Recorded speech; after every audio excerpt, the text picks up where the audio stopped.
जय माँ शमशान काली, जय माँ कामाख्या। आज मैं आपको बताने जा रहा हूँ कर्ण पिशाचिनी साधना के बारे में। आखिर कौन है ये कर्ण पिशाचिनी, कैसे हुई इसकी उत्पत्ति और क्यों डरते हैं लोग कर्ण पिशाचिनी से, कैसा है इसका स्वभाव, क्या क्या करती है ये और क्या क्या जानकारियाँ आपको ये बता सकती है, क्या ये भूत भविष्य वर्तमान आपको बताती है। तो बिना स्किप किए हुए हमारा पूरा वीडियो आप लगातार देखिए और जिन लोगों ने चैनल सब्सक्राइब नहीं किया चैनल को सब्सक्राइब करें और बेल आइकन के बटन को जरूर दबाएं। वीडियो को लाइक करें और कमेंट में ये जरूर लिखें कि आपको वीडियो कैसा लगा है। अब प्रारंभ करते हैं। कर्ण पिशाचिनी क्या है? पिशाचिनी जैसा कि शब्द से ही प्रतीत होता है, पिशाच की अंतर्गत आने वाली शक्तियाँ और पूर्ण रूप से पिशाच भाव जिसके अंदर होता है वही पिशाचिनी होती है। जितनी भी पिशाचिनियाँ हैं वह 10 महाविद्याओं में किस महाविद्या के अंतर्गत आती हैं वह आज हम आपको बता देते हैं।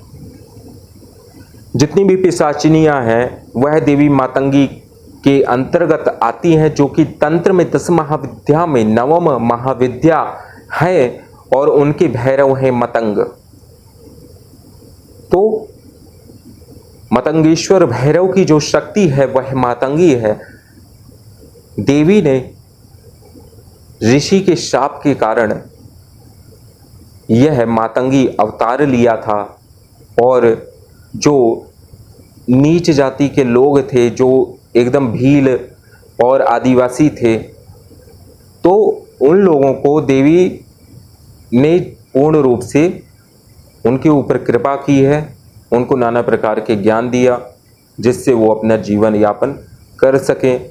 किसी को कोई कला दी, किसी को, क्योंकि समस्त कलाओं की अधिष्ठात्री, समस्त ज्ञान की अधिष्ठात्री और तांत्रिकों की सरस्वती देवी मातंगी ही हैं।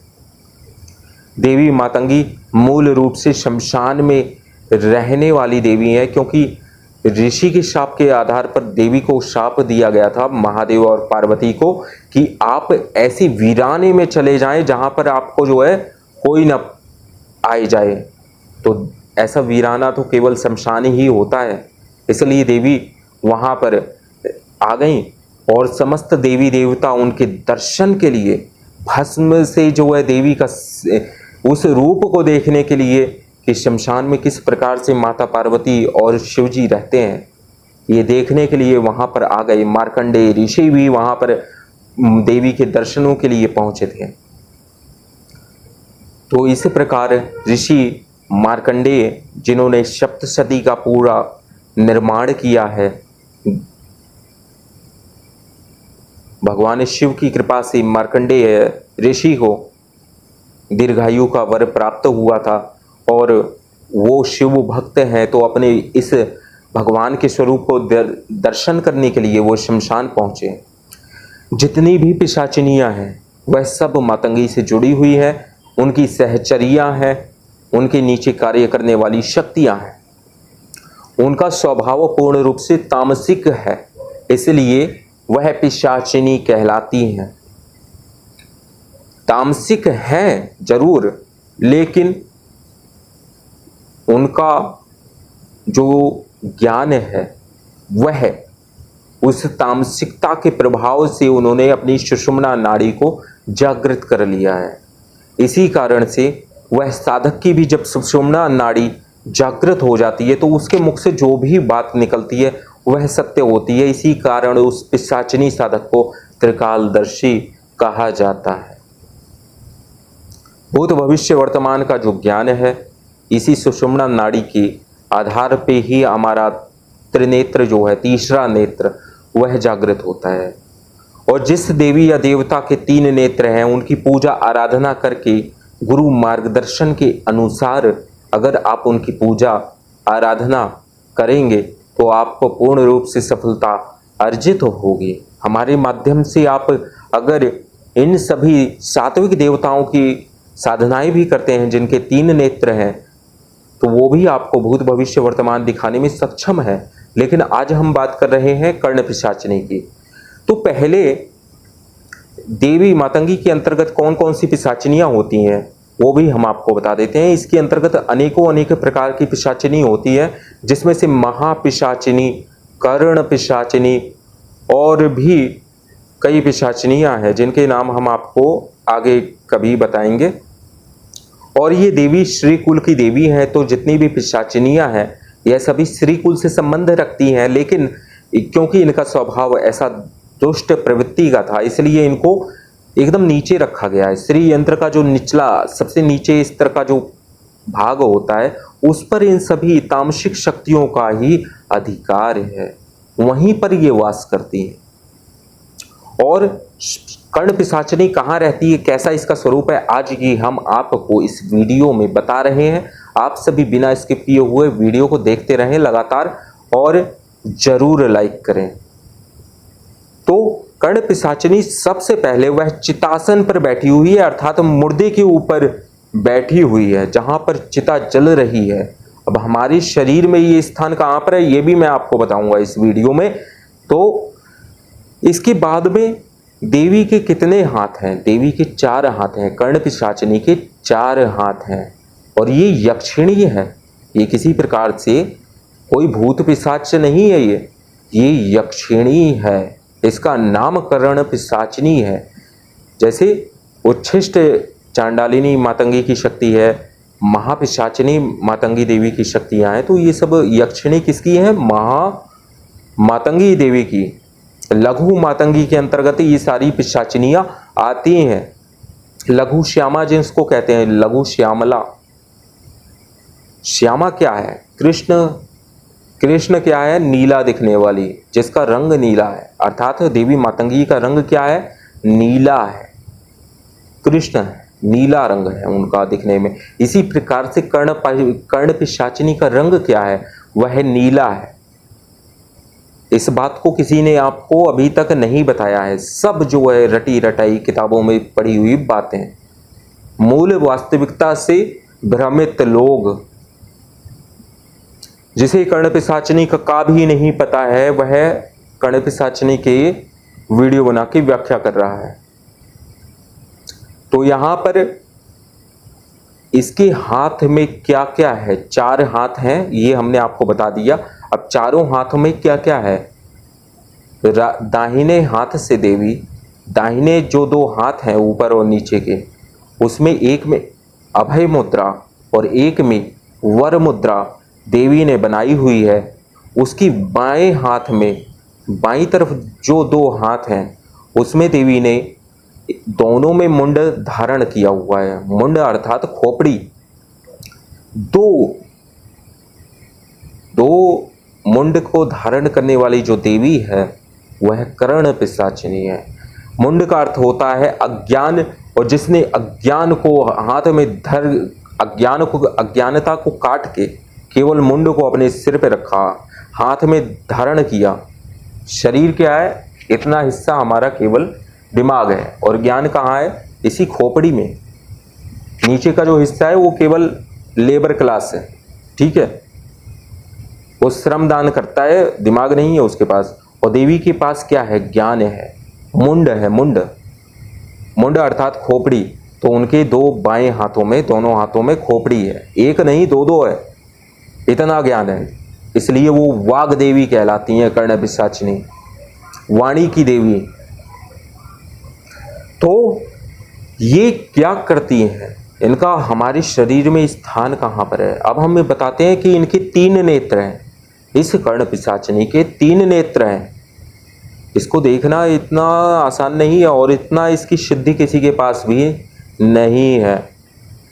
कोई विरला ही होगा जो कर्ण पिशाचिनी को जो है सिद्ध कर पाया होगा, क्योंकि इस कर्ण पिशाचिनी की भी कई शक्तियां हैं, कई और भी पिशाचिनियां हैं जो सिद्ध हो जाती हैं इनके मंत्र का जाप करते करते। लेकिन आपकी पहुंच कहां तक है, यहां तक है या फिर यहां तक है, ये आपके ऊपर निर्भर करता है और गुरु मार्गदर्शन के ऊपर निर्भर करता है। इसकी साधना में क्यों मना करते हैं लोग कि नहीं करना चाहिए, आखिर वो यक्षिणी है तो वह आपकी पत्नी बनके कैसे रह सकती है। पहली बात तो यही है।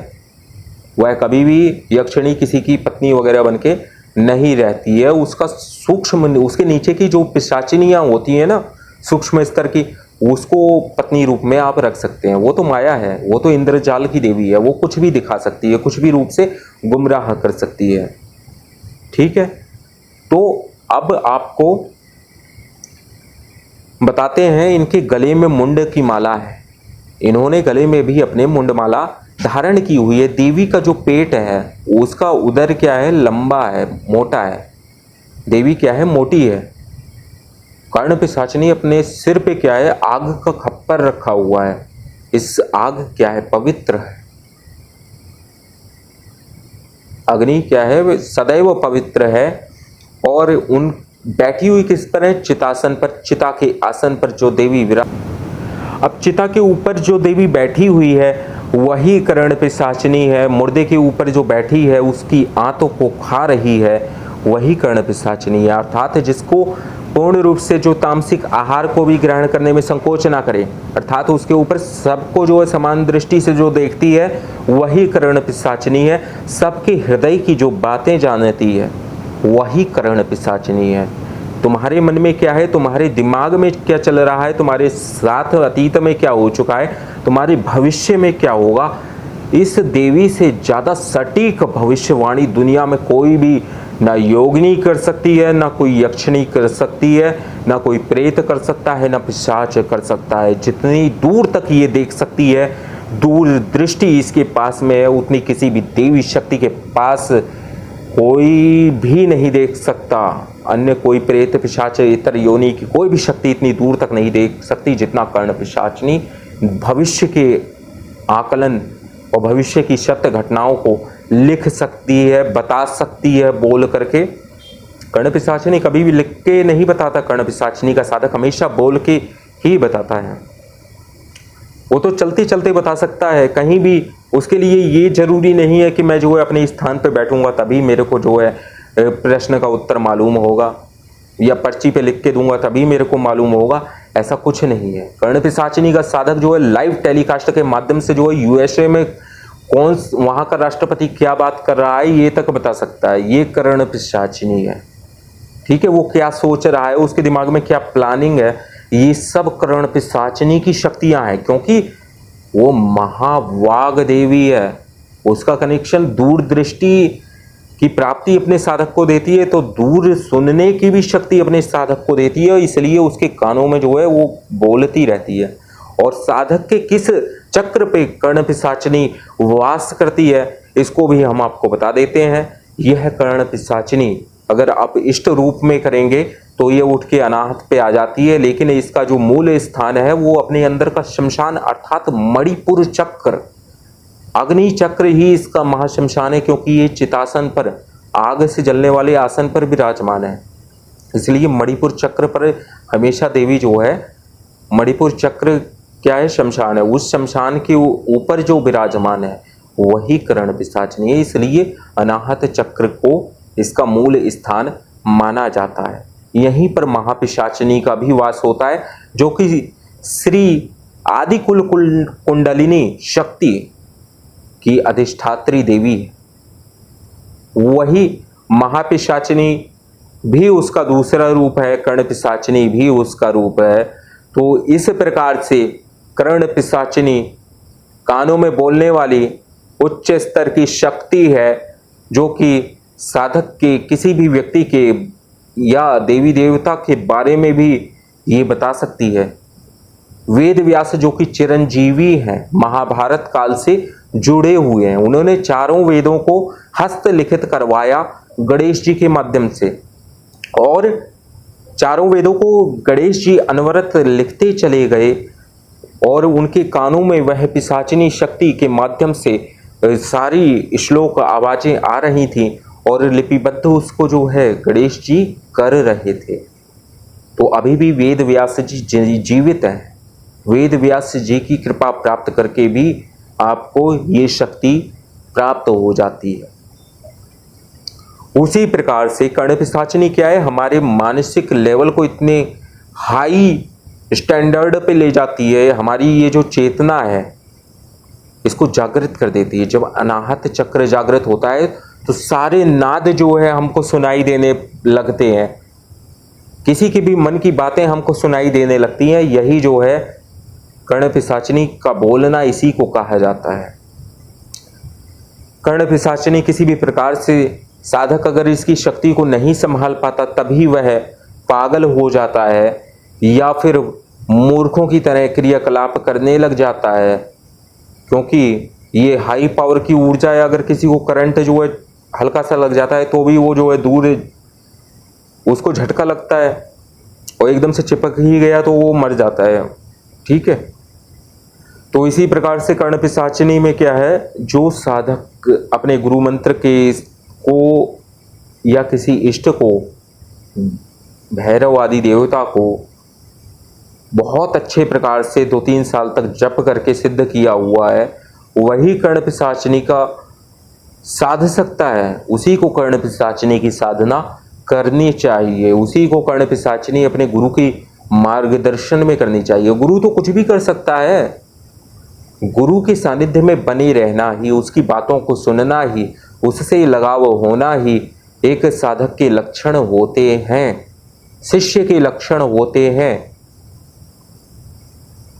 गुरु से, वैद्य से और डॉक्टर और वकील से किसी भी प्रकार की बात छिपाई नहीं जाती है, क्योंकि इनसे छिपाओगे तो आपको कोई ज्ञान की प्राप्ति नहीं होगी और ना ही किसी प्रकार की कृपा आपको प्राप्त होगी।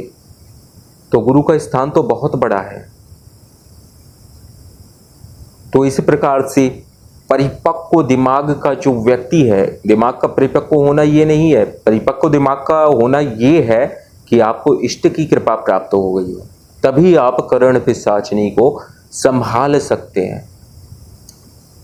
और कर्ण पिशाचिनी का साधक किसी भी देवी देवता की पूजा कर सकता है साधना के पश्चात। यहाँ तक कि देवी जो है उच्च स्तर की साधनाएं उस साधक को करवाती है, उसके विधि विधान मंत्र आदि स्वयं देवी उसको प्रदान करती है।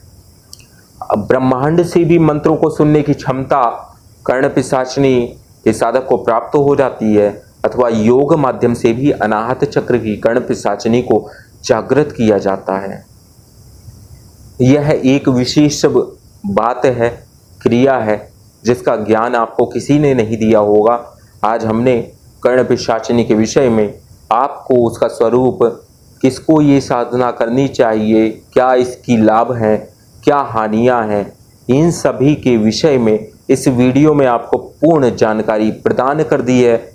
अब आप सभी जिसको भी ये साधना करनी है वह हमसे व्हाट्सएप पर पहले संपर्क ले करें, मैसेज भेज के समय ले ले, उसके पश्चात आप हमसे बात कर सकते हैं, अथवा आप दोपहर 2 से लेकर शाम 5 बजे तक हमसे बात कर सकते हैं। जय मां शमशान काली, जय मां कामाख्या। अगले अंक में हम आपको अन्य किसी साधना के विषय में जानकारी दें।